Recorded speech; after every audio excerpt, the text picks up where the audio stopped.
여러분, 오늘 매우 좀 근본적인 질문을 몇 가지 묻고 싶어요. 먼저, 믿음이란 무엇인가? 도대체 믿는다는 게 무엇을 말하는 걸까요? 너무 어려운 질문부터 시작했죠. 가장 명확하게 성경에 믿음으로 의롭다함을 받은 아브라함의 사건을 보면서 거기서 아브라함의 믿음은 무엇을 말하고 있는 것일까요? 단순히 하늘의 별과 같이 많아질 것이라는 것을 믿었다는 뜻일까? 믿음은 긍정을 얘기하는 것일까? 오늘 말씀은 이 물음에서 시작하고 싶습니다. 여러분, 아브라함의 마음을 힘들게 한 문제는 자식이 없다라는 것이었어요. 특히 아들이 없는 거. 당시 부족사회였던 거 생각해 본다면 부족사회에서 상속자는 아버지의 힘이었거든요. 그런데 아브라함에게 아들이 없는 거예요. 분명 하나님께서 아브라함을 부르실 때 너 큰 민족을 이루게 해주겠다라고 약속을 해주셨는데 나이가 점점 먹어가지만 여전히 자식이 없는 거예요. 어느 순간 불안감이 아브라함의 마음을 사로잡았습니다. 뭔가를 해야 되는 거예요. 그래서 그가 선택한 방법이 종이었던 다메섹 사람 엘리에셀을 자신의 상속자로 삼은 것이었습니다. 아브라함은 하나님께서 그를 축복해 주기를 원했어요. 그런데 하나님께서는 아니라는 거예요. 그는 너의 상속자가 아니다. 너의 몸에서 날 자가 너의 상속자가 될 것이다 라고 말씀하십니다. 그리고 아브라함을 장막 밖으로 데리고 나갑니다. 때마침 밤이었던 것 같아요. 아브라함이 하늘을 이렇게 딱 보더니 하늘에는 막 수많은 별들이 반짝이고 있는 거예요. 또 여기가 또 사막 아닙니까? 그러니까 온천지 그냥 별이 쏟아지는 그 별을 경험했을 거예요. 아브라함이 그 하늘을 보고 별을 보고 있는데 그때 하나님께서 아브라함에게 이렇게 말씀하시는 거예요.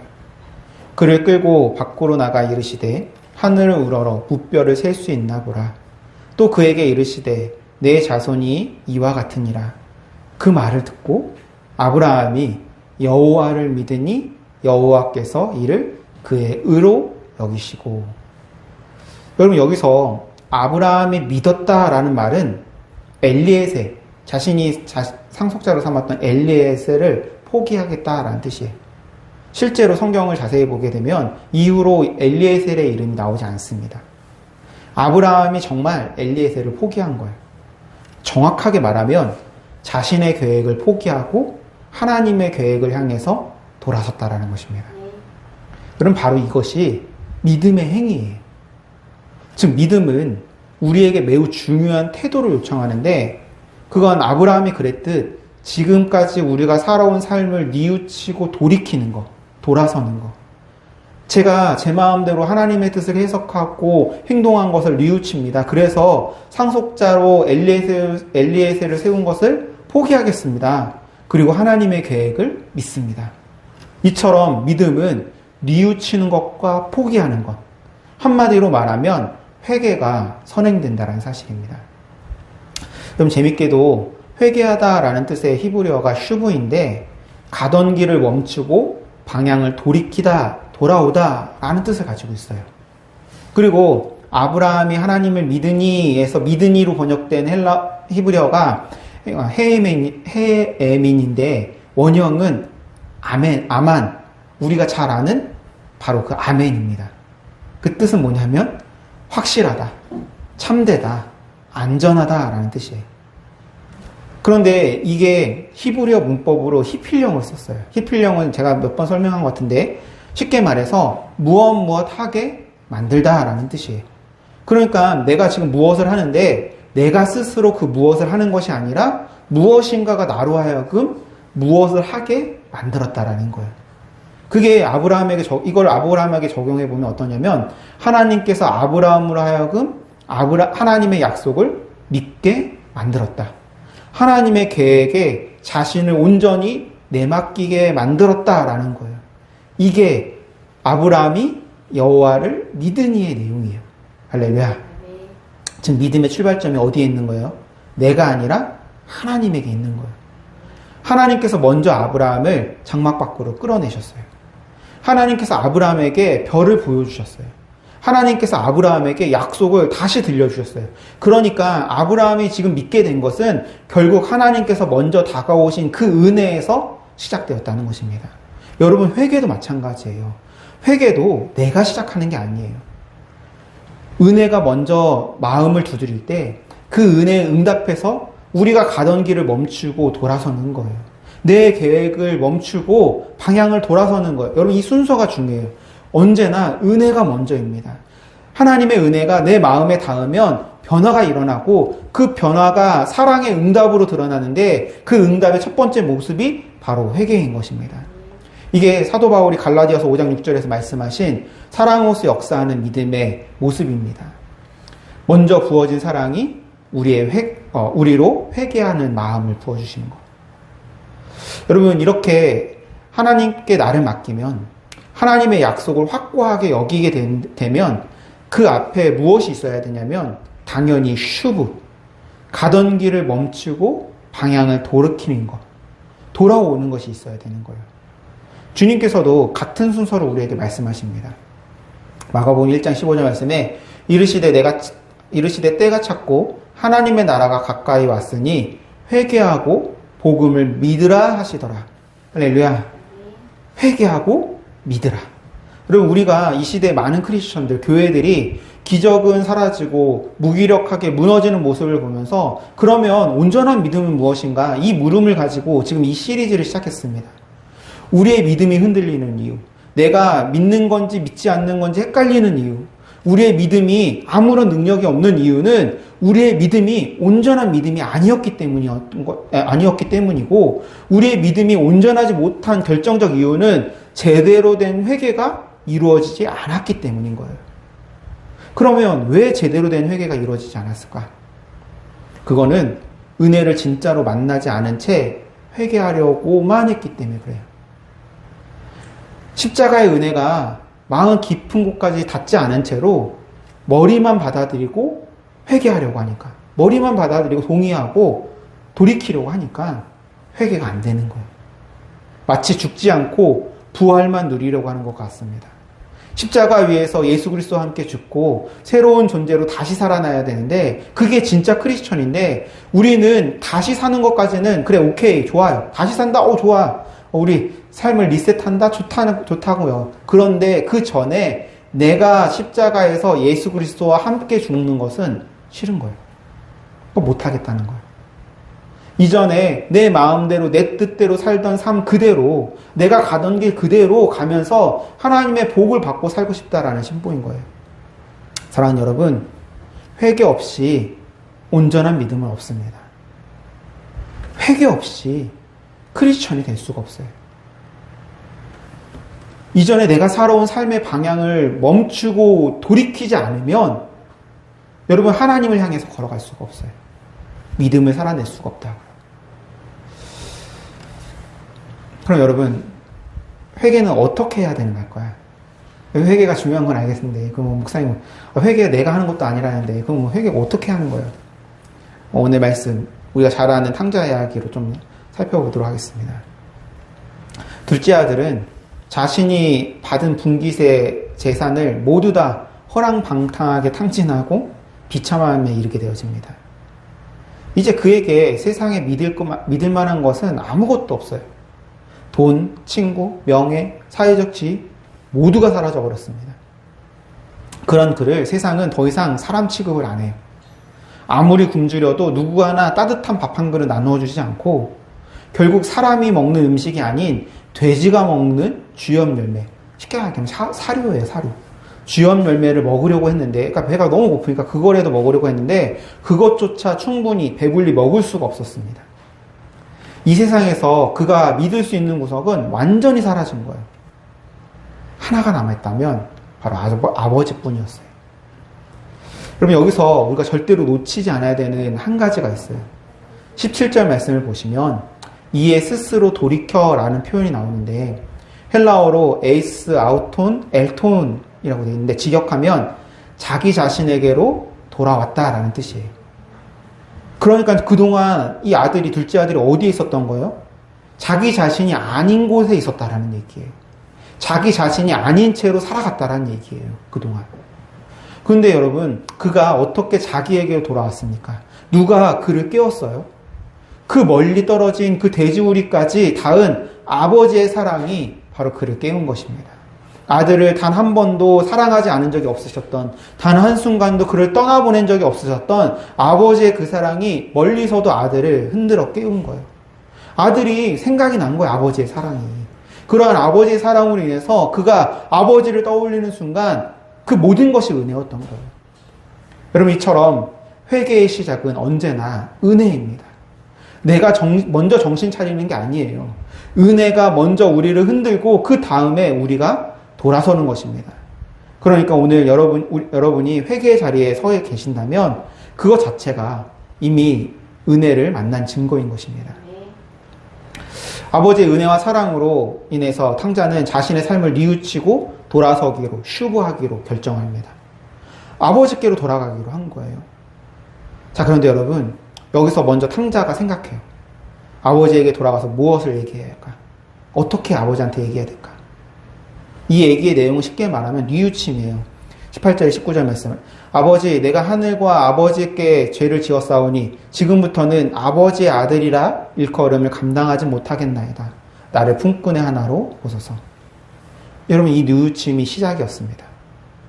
근데 여기서 중요한 부분이 뭐냐 하면 이 뉘우침은 우리도 하는 회개라는 거예요. 이 뉘우침은. 우리도 해요, 이렇게. 여러분, 무엇인가 잘못했을 때 우리도 이렇게 후회하잖아요. 제가 하나님 이거 잘못했습니다. 제가 다시는 이렇게 하지 않겠습니다. 뭐 자녀들 키울 때도 그렇잖아요. 이렇게 얘기하잖아요. 이게 우리가 알고 있는 회개예요. 우리 지금 맨날 목사님 회개하자, 회개 얘기하면 이런 회개를 생각하잖아요. 아, 내가 뭔가 잘못한 거 생각하고 하나님 내가 이거 잘못했어요. 다시는 하지 않을게요. 이런 회개를 알고 우리가 말하는 회개는 이런 회개를 생각해요. 그런데 이거는 온전한 회개가 아닙니다. 그럼 여러분, 이 탕자가 했던 회개의 정점은 어디에 있을까? 내가 하늘과 아버지께 죄를 얻었습니다.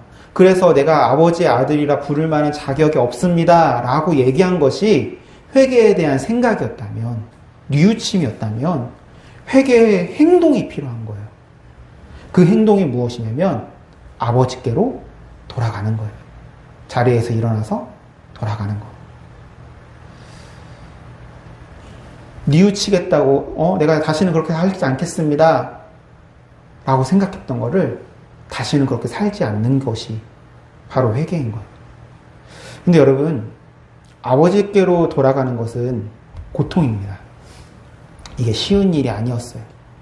한번 생각해 보세요. 먼저 아버지를 떠나 그가 있었던 곳이 어디냐 하면 13절 말씀에 먼 나라라고 쓰고 있어요. 어느 정도 먼 나라냐면 돼지를 치던 나라, 돼지고기를 먹는 나라예요. 그 말은 결국 이스라엘 백성들이 살고 있는 땅이 아닌 다른 땅, 다른 지역에 있는 적어도 수백 킬로 정도는 걸어야 하는 먼 나라였을 확률이 높습니다. 그 길을 돌아가야 하는 거예요. 고통스럽죠. 여러분, 수백 킬로를.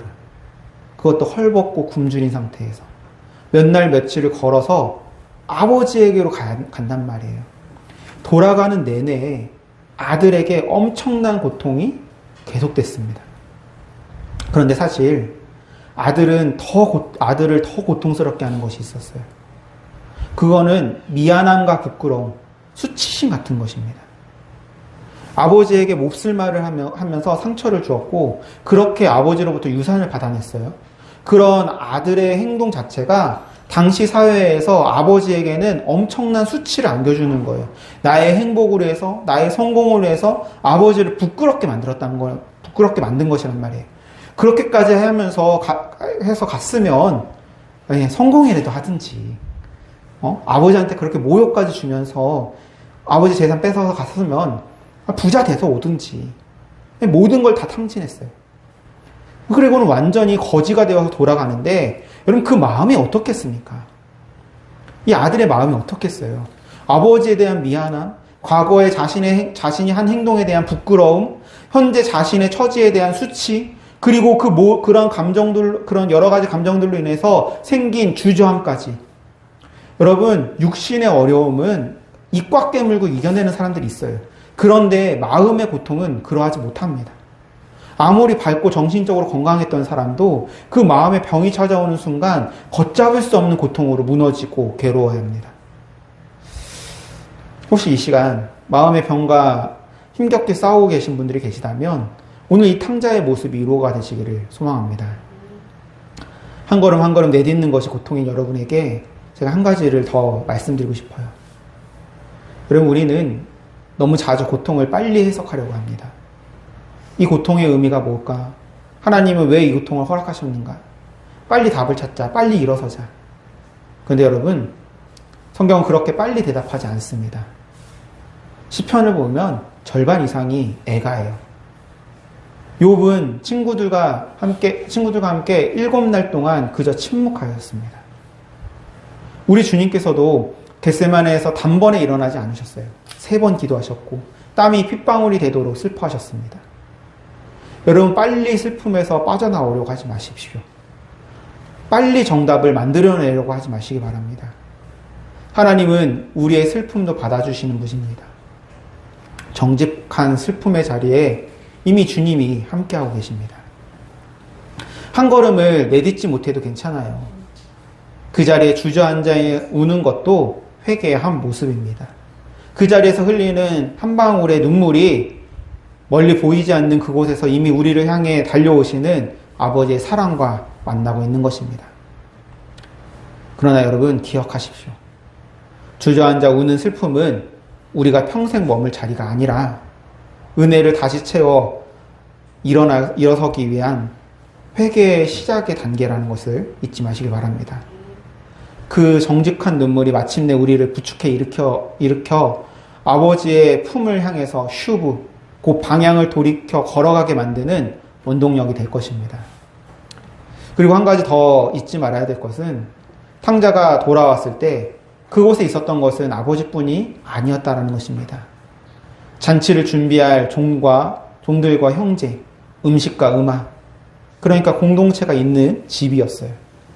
회개도 우리의 고통도 결국 공동체 안에서 통과되는 것입니다. 함께 울어주는 사람, 함께 침묵해주는 사람, 함께 기도해주는 사람이 있을 때 우리는 비로소 그 고통의 터널을 통과할 수 있게 되는 것입니다. 그래서 여러분, 우리에게 교회가 필요한 거예요. 교회는 회개의 무게를 함께 지는 공동체입니다. 우리 꿈이 있는 교회가 바로 그런 자리가 되어야 합니다. 누군가의 돼지우리까지 우리의 사랑이 닿아야 하고 누군가의 먼 귀향길에 우리가 함께 걸어주는 것, 그게 우리가 회복해야 할 교회의 진정한 모습입니다. 모든 것을 감내하면서 집으로 돌아간다. 탕자는 오랜 시간 동안 고통하며 아버지께로 온 것입니다. 여러분, 이게 회개입니다. 고통이 회개라고요. 물론 이 고통이 나를 벌하거나 자학하는 고통이 아닙니다. 내 뜻대로 살려던 완악한 옛 자아가 깨지고 가던 길을 돌이킬 때 필연적으로 마주하는 자발적 불편함이자 거룩한 아픔을 의미합니다. 이전에 내가 살던 삶이 잘못되었습니다. 이제는 다르게 살겠습니다. 이렇게 생각 속에서 이루어진 뉘우침은 회개의 시작이지 회개의 완성이 아니에요. 회개의 완성은 고통이 수반되어지는 거예요. 이전에 내가 걸어가던 길을 멈추고 나의 주장을 내려놓고 돌아서는 것, 여러분, 그것 자체가 우리에게 고통으로 다가옵니다. 그런데 여러분, 여기서 절대로 오해하지 말아야 되는 것은 오해하지 말아야 될 것이 있는데 매우 중요한 거예요. 회개에 고통이 따른다고 해서 고통이 우리를 구원해 주는 게 아니에요. 고통이 우리에게 점수를 주는 것도 아니에요. 더 많이 아파한 사람이 더 깊은 믿음을 얻어내는 것도 아닙니다. 일부러 자학하고 나를 고통스럽게 한다고 해서 하나님이 인정해 주는 게 아니라고요. 그러면 고통이 왜 회개의 완성이냐?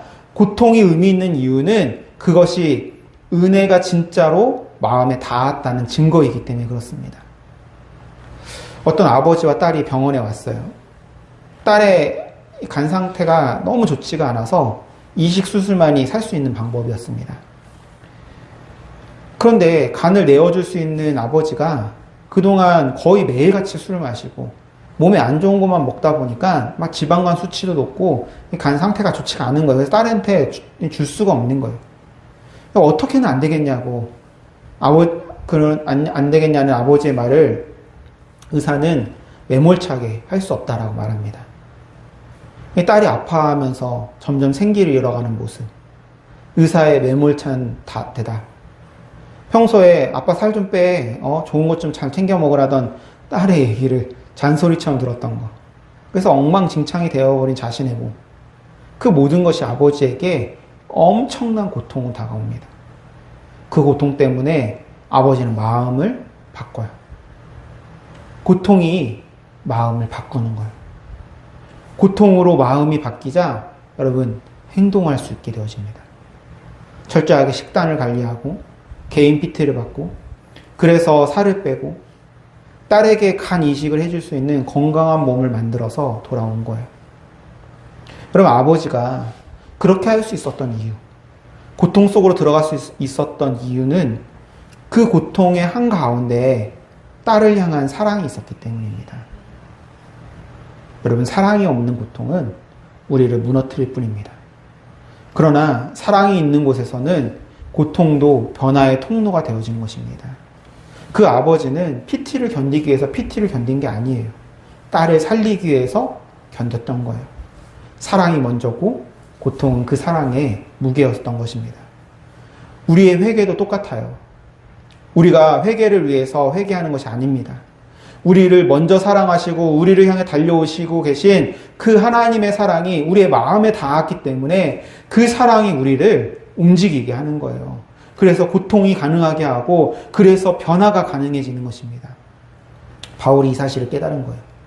그가 갈라디아서 5장 6절에서 말한 사랑으로서 역사하는 믿음, 먼저 부어진 하나님의 사랑이 우리 안에 들어와서 우리를 움직이게 만드는 믿음을 이루는 것입니다. 그 사랑의 무게가 회개로, 고통으로, 변화로 드러나는 것입니다. 여러분 이 진리를 가장 분명하게 보여주신 분이 바로 예수님이십니다. 여러분 예수님의 십자가를 한번 생각해 보세요. 누가 예수님을 십자가로 끌고 갔습니까? 빌라도였습니까? 유대인의 지도자들이었습니까? 가룟 유다였습니까? 예수님이 말씀하셔요. 이는 내가 내 목숨을 버리는 것은 그것을 내가 다시 얻기 위함이니 이를 내게서 빼앗는 자가 있는 것이 아니라 내가 스스로 버리노라. 나는 버릴 권세도 있고 다시 얻을 권세도 있으니 내가 스스로 버리노라. 누가 그를 억지로 끌고 가지 않았어요. 예수님 스스로 그 고통 속으로 걸어 들어가신 거예요. 그런데 더 놀라운 사실이 있어요. 히브리서 기자가 이렇게 표현합니다. 믿음의 주요 또 온전케 하시는 이인 예수를 바라보자 그는 그 앞에 있는 기쁨을 위하여 십자가를 참으사 부끄러움을 개의치 아니하시더니 하나님 보좌 우편에 앉으셨느니라. 그 앞에 있는 기쁨을 위하여 십자가를 참으사. 여러분 이게 무슨 말입니까? 예수님께서 그 십자가의 고통 속으로 들어가실 때 거기에 기쁨이 있었다는 거예요. 이상하지 않아요? 어떻게 십자가가 기쁨이 될 수 있어요? 채찍에 맞고 가시관에 쓰고 못에 박히고 숨이 끊어지는 자리에 어떻게 기쁨이 될 수 있냔 말이에요. 주님께서 그 고통 속으로 들어가셨던 이유는 그 자리에 기쁨이 있었던 이유는 그 십자가가 우리를 향한 사랑의 자리였기 때문입니다. 자신을 통해서 아버지의 사랑이 우리에게로 흘러갈 것을 아셨기 때문이에요. 잃어버린 자녀들이 그 사랑을 통해서 다시 하나님의 품으로 돌아올 것을 아셨기 때문입니다. 그래서 주님은 그 고통을 자발적으로 선택하셨고 그 자발적 선택의 한가운데 기쁨이 있었던 것입니다. 사랑이 만들어내는 자발적 고통, 사랑이 만들어낸 깊은 행복, 의무로 짊어진 십자가가 아니라 사랑에 응답하는 마음으로 기꺼이 짊어지는 십자가. 그 안에 기쁨이 있고 그 안에 행복이 있는 것입니다. 여러분 이게 살아있는 믿음의 모습입니다. 강제로 끌려가는 고통이 아니라 사랑 때문에 스스로 걸어가는 고통. 그러니까 우리의 회개도 우리의 고통도 우리가 받아낼 사랑을 위해서 지불하는 값이 아닙니다. 이미 우리에게 부어진 그 사랑에 대한 자발적인 응답인 거예요. 그래서 그것은 무겁기만 한 것이 아니라 그 안에 깊은 기쁨이 함께 있는 것입니다. 여러분 그리고 더 놀라운 사실은 그 자발적 응답조차 우리 혼자 스스로 이뤄내는 것이 아니라는 것입니다. 내가 원인이 아니에요. 너희는 다시 무서워하는 종의 영을 받지 아니하고 양자의 영을 받았으므로 우리가 아빠 아버지라고 부르짖느니라. 성령님이 원인이시다. 성령님이 우리에게 하나님의 사랑을 부어주시고 하나님의 용서와 은혜를 깨닫게 하시는 거예요. 그러한 성령님의 일하심으로 인해서 이제는 두려워하는 종이 아니라 아버지의 사랑을 깨닫고 그 사랑에 힘입어 하나님을 사랑한다고 아빠, 아버지라고 고백하게 되는 것이고 기쁨으로 그분의 그 길을 걸어가게 되는 것입니다. 여러분, 아버지에게 돌아온 아들, 그런 아들을 기다리는 아버지에 대해서 성경은 이렇게 기록합니다. 이에 일어나 아버지께로 돌아가니라. 아직도 거리가 먼데 아버지가 그를 보고 측은히 여겨 달려가 목을 안고 입을 맞추니. 탕자가 그 먼 길을 고통스럽게 걸어왔어요. 굶주리고 부끄럽고 미안하고 두려운 마음으로 한 걸음 한 걸음 걸어왔습니다. 그런데 아직도 거리가 먼데 누가 먼저 발견했어요? 아버지가 먼저 발견했어요. 누가 먼저 달려갔어요? 아버지가 먼저 달려갔어요. 누가 먼저 안았어요? 아버지가 먼저 목을 안고 입을 맞춥니다. 여러분, 이게 바로 복음이고 이게 은혜예요. 탕자가 그 고통의 길을 통과하면서 해서 자기의 힘으로 아버지의 사랑을 얻어낸 것이 아니라 아버지의 사랑은 아들이 떠나기 전부터 아들이 방탕할 때에도 아들이 돼지우리에 누워있을 때에도 그리고 아들이 돌아오는 그 먼 길 위에서도 단 한 번도 끊긴 적이 없었던 것입니다. 그 사랑이 먼저 달려온 거예요. 그러니까 여러분, 오늘 우리의 회개와 우리의 고통이 무엇입니까? 그것은 우리가 받아낼 사랑을 위해서 지불하는 값이 아니에요. 이미 우리를 향해서 달려오고 계시는 그 사랑에 대한 응답이고 이미 우리에게 부어주신 그 은혜의 무게가 우리의 마음에 남기는 자국인 것입니다. 바울이 이 신비를 깨닫고 이렇게 표현합니다. 그리스도 예수 안에서는 할례나 무할례나 효력이 없으되 사랑으로서 역사하는 믿음뿐이니라. 우리가 이래서 사랑을 얻어내는 것이 아니라 우리가 무슨 자격이 있어서도 아닙니다.